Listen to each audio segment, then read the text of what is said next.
Salut Bernard. Bah, qu'est-ce que tu fais? Je suis en train de finaliser la maquette du campus du groupe BNP Paribas à Luxembourg. Le campus. Mais qu'est-ce que c'est? C'est la totalité de l'implantation du siège social de BGL BNP Paribas ainsi que d'autres entités du groupe BNP Paribas à Luxembourg. Regarde ici.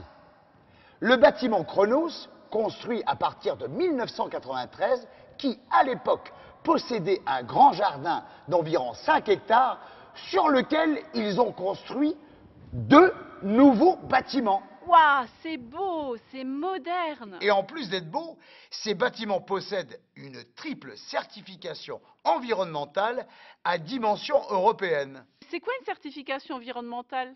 Une triple certification environnementale, c'est comme un super diplôme que l'on décerne à un superbe élève qui aurait super bien travaillé et super bien respecté les règles. Comme à l'école? Oui, comme à l'école. Oxygène et Equinox, c'est une implantation très moderne au sein d'un site privilégié au cœur même du Grand-Duché du Luxembourg, sur le plateau du Kirchberg. Des bâtiments magnifiques qui marquent la porte d'entrée est de la ville. Et très facile d'accès. Les bâtiments se trouvent à proximité de l'autoroute, de l'aéroport, des transports en commun, le tram. Il y a des pistes cyclables, le tout entouré d'un magnifique parc verdoyant. Le site est constitué de 2 nouveaux immeubles, dont le bâtiment Oxygène de 14 étages, le blanc, et le bâtiment Equinox de 6 étages, le noir. Ces 2 bâtiments pouvant accueillir jusqu'à 3000 personnes sur une surface utile d'un peu moins de 100 000 m², dont la moitié est consacrée à des surfaces de bureaux. Ils reposent sur un socle commun de 4 niveaux, comportant des connexions avec le bâtiment déjà existant, le Chronos. Ce socle de liaison intègre les fonctions communes suivantes: l'accueil où viennent s'enregistrer les visiteurs, des salons où ils peuvent patienter, un centre de formation, un auditorium, un centre de fitness, des espaces de restauration, 2 niveaux de parking, des installations techniques et j'en passe. Mais finalement, tu me l'as toujours pas dit. C'est quoi cette fameuse certification environnementale? Et calme-toi Valérie, je vais t'expliquer.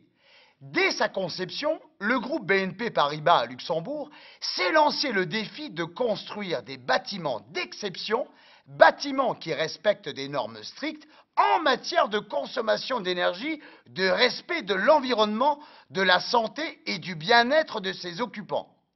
Fidèle à son engagement sociétal et environnemental, le groupe s'est fixé comme challenge une triple certification à dimension européenne. Pour ce faire, il s'est fixé comme objectif d'optimiser le choix des matériaux de construction et des équipements afin d'obtenir un bâtiment à très haute performance énergétique, tout en réduisant son impact environnemental au minimum. Et cela a commencé dès le début du chantier, tant au niveau de la gestion exemplaire des déchets que de la réduction de la pollution, des nuisances sonores et du contrôle des consommations d'énergie et d'eau. Ah ouais, ça c'est bien pour la planète. Oui, ce qui en fait aujourd'hui le premier site bancaire au Luxembourg à posséder une triple certification à dimension européenne. Européenne. Oui, européenne. En effet, la conception et la construction de ces bâtiments se sont basées sur les référentiels environnementaux de 3 pays de l'Union européenne. Pour la France, le label HQE international, pour le Royaume-Uni, le label BREEAM et pour l'Allemagne, le label DGNB. C'est vraiment impressionnant. Mais attends, ça ne s'arrête pas là. En plus, ils ont obtenu des mentions de premier de classe. Exceptionnel, excellent, gold. Ces cotations, ces bons points en quelque sorte, ont été remis sur base de 3 grands critères principaux. Énergie, les économies d'énergie réalisées. Environnement, le respect de l'environnement. Social, le respect de la santé, du confort et du bien-être des usagers. Waouh, cool! Ça doit être sympa de travailler là. Salut les gars, comment ça va? Ça va super, Gino, et toi? Ah ben, Valérie, je t'avais pas vu, ça va bien? Bien Gino, ça faisait longtemps. Bah, tu tombes bien, Gino. Valérie aimerait en savoir plus sur cette fameuse triple certification environnementale. Va falloir que tu m'aides, car c'est à la fois un sujet très simple, mais aussi très complexe. Ah ben ça tombe très bien, je descends du tram et je vais vous expliquer.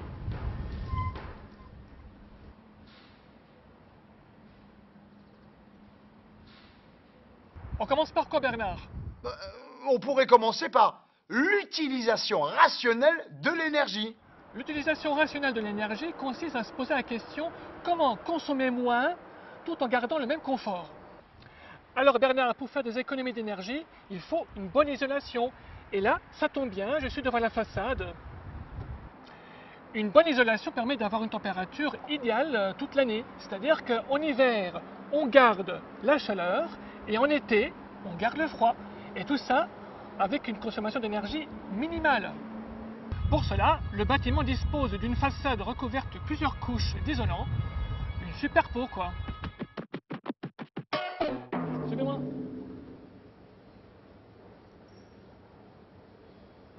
Alors, le vitrage est aussi très important pour faire des économies d'énergie. Regarde, Bernard, l'épaisseur de ces fenêtres.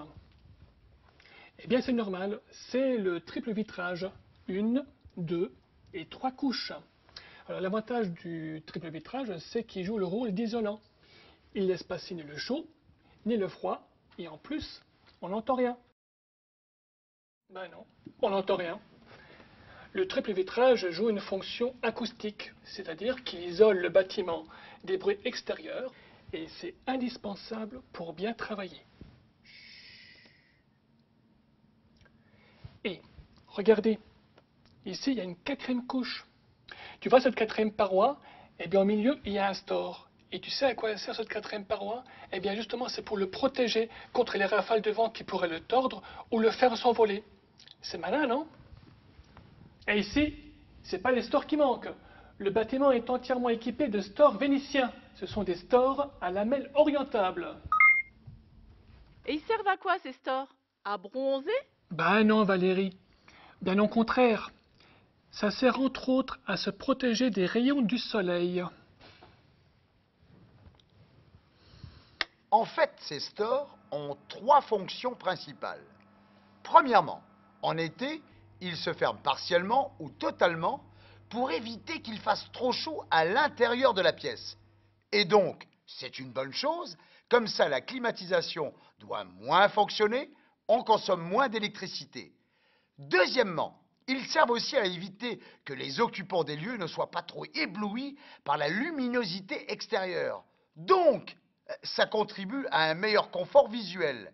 Et troisièmement, ils servent aussi à réduire les besoins en éclairage. En effet, l'éclairage étant un éclairage intelligent, il s'adapte à la luminosité ambiante, il s'intensifie ou se réduit en fonction du niveau de luminosité de la pièce. De plus, tous les bâtiments sont équipés de lampes 100% LED à faible consommation d'énergie. Et la plupart sont équipés de détecteurs de présence. Démonstration.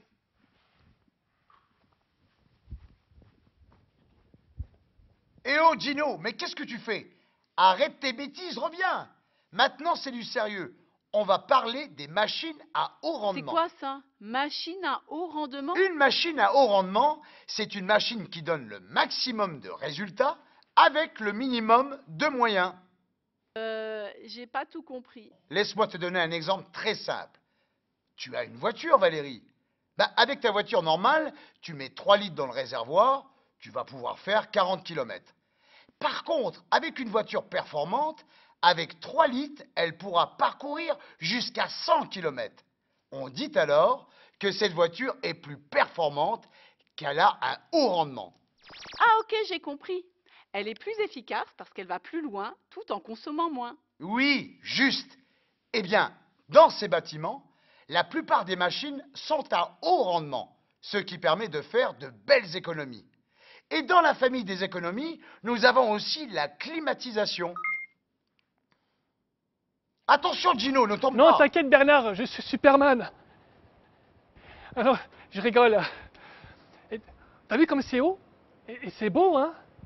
Et on a une vue sur toute la ville.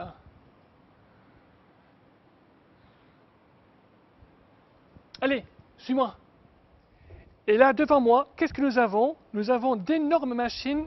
Et tu sais quoi, Bernard? Eh bien, ces machines, elles servent à la climatisation. Et les ventilateurs ici, eh bien, ils servent à évacuer la chaleur du bâtiment. Et à l'inverse, en hiver, eh bien, on capte l'air froid pour refroidir le bâtiment. Ah oui, malin, il n'y a qu'à servir. Bon, Bernard, si je comprends bien, une des astuces pour faire des économies, c'est de savoir utiliser les éléments naturels. Oui, exact, Valérie. Et ce que tu vois dans le ciel en fait partie. Le soleil. Ah, soleil, soleil, bronze ma peau. Et grâce au soleil, la banque peut aussi produire de l'électricité. Elle dispose de panneaux photovoltaïques et leur production n'est pas négligeable. Pour vous donner une idée, cela représente environ la quantité d'énergie électrique nécessaire à faire fonctionner les escalators durant toute une année. Ah ouais, donc ça veut dire qu'on monte et on descend les escalators sans consommer d'énergie. Oui, c'est ça. Allô Bernard? Allô Houston? Houston, vous m'entendez? Ici Gino. Gino l'amoroso. Allô, allô? Quelqu'un m'entend? T'es où, Gino? Ici Bernard, tout en haut, là-haut où personne ne va jamais. Alors je suis dans la salle des machines et des ascenseurs. Regarde le moteur ici comme il est tout petit. Eh bien cet ascenseur, c'est aussi une machine à haut rendement. En effet, les moteurs de tous ces ascenseurs ont pour particularité de générer de l'électricité à certains moments. Par exemple, lorsque l'ascenseur freine, eh bien, il renvoie de l'électricité dans le réseau du bâtiment, ce qui permet, par exemple, d'alimenter d'autres ascenseurs. Malin, hein? Ça chauffe là-dedans, hein? Ouah, c'est fantastique. Mais dis-moi, comment on chauffe un bâtiment comme ça? J'ai pas vu de radiateur, moi. Eh bien, tout se passe au plafond, Valérie. Au plafond? Oui, tu connais le chauffage par le sol dans une maison. Eh bien, ici, c'est pareil. Sauf que c'est par le plafond que l'on réchauffe ou que l'on refroidit une pièce. On appelle cela un plafond rayonnant.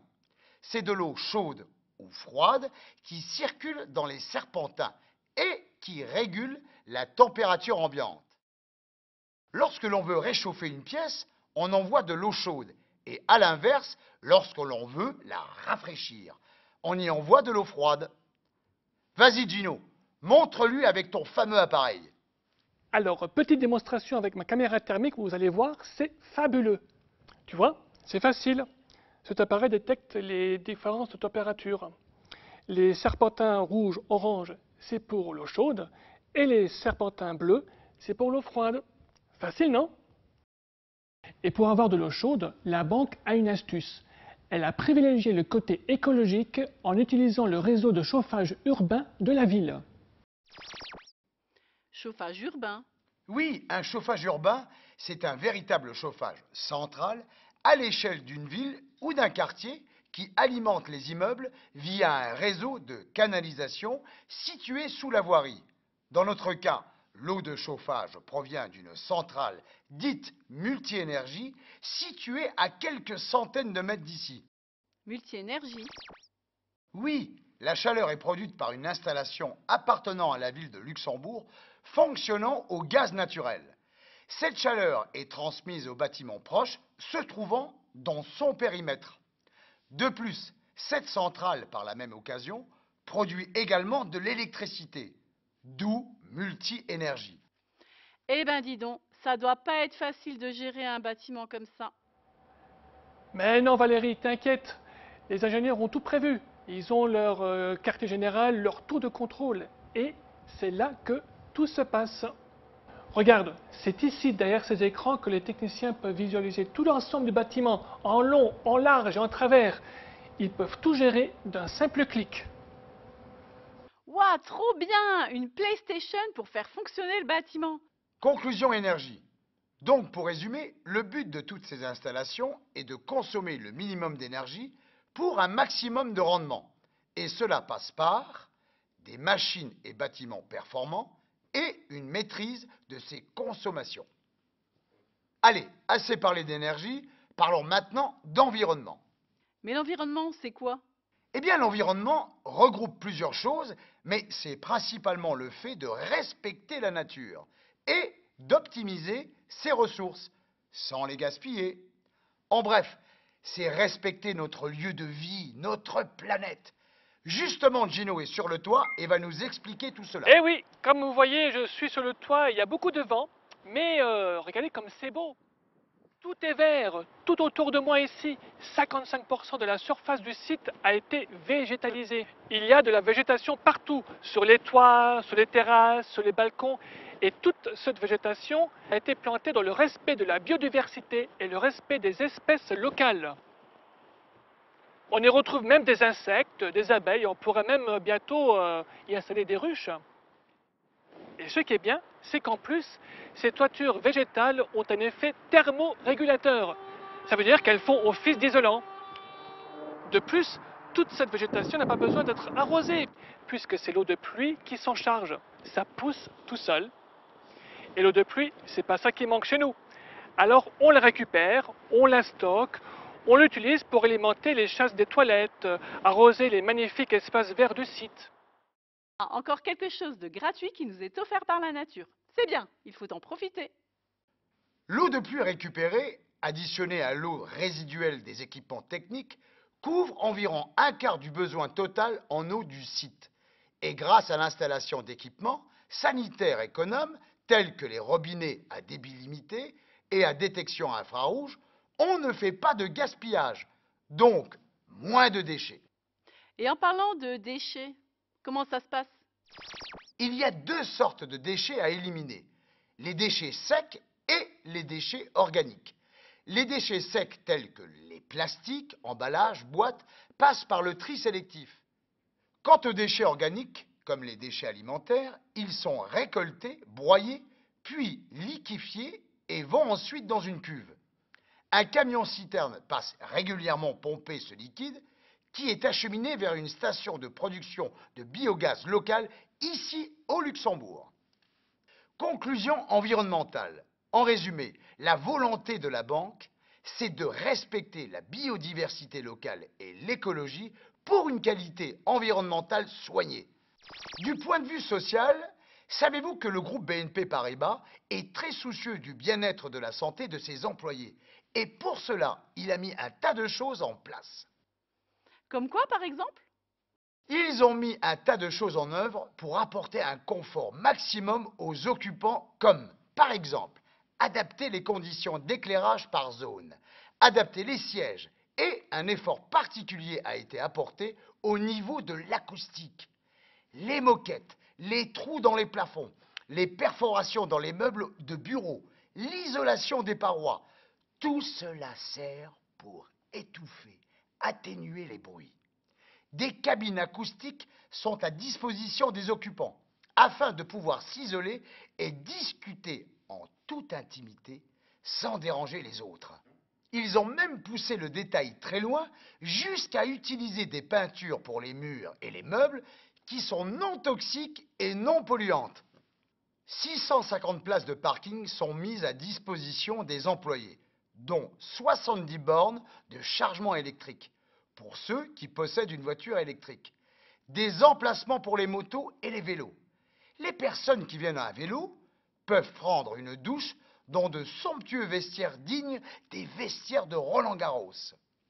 Le site possède un magnifique auditorium de 500 places, le plus grand du Luxembourg, qui est aussi utilisé par des organismes extérieurs. Et d'ailleurs, de nombreuses personnalités locales sont déjà passées par ici. Les occupants de ces immeubles ont tout ce qu'il faut pour se restaurer. Plusieurs espaces de restauration sont à leur disposition avec des menus équilibrés et variés. Il y en a pour tous les goûts. Même pour les végétariens? Oui, bien sûr, Valérie. De plus, après le repas, il y a tout ce qu'il faut pour se détendre, décompresser. Et hop, une partie de billard, un baby-foot et champion du monde! Il y a même une conciergerie qui peut te rendre plein de services. Tu peux y récupérer un colis, mettre ton linge au nettoyage à sec, acheter des timbres.